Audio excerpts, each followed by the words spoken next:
fond memory with Kuya Germs? Yung mga workshops with Kuya Germs, Yes, kasi ang dami po namin natututunan sa kanya. And also, we also work with him sa Nino. And bale, isang tent lang po kami. Yun pa, halos lahat po kami very happy with him. Mahilig siyang mangaral. Ano yung natutunan niyo sa kanya? Marami, professionalism, kasi yun talaga gusto mo sa Kuya Germs, sa professional ka talaga on set. At kung paano ka makikitungo sa mga kapwa mo artista, kasi alam niyo na po yung pasikot-sikot sa industriyang to, kaya madami ka po talagang matututunan kay Tatay Germs. Ikaw, anong natutunan mong important na Yun itinangan po, ni Kuya Germs? being professional and also yung maging maintindihan kasi lahat ito. Kasi pag nakikita mo si Kuya Germs, lagi siyang nakikihalutilo sa lahat. And yung mga napakabait niya, very approachable.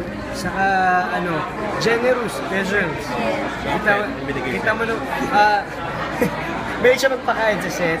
Eh, nakita niyo naman po, di ba nagtayo siya ng master showman ng walang tulugan para sa mga nangangarap din maging artista, di ba po?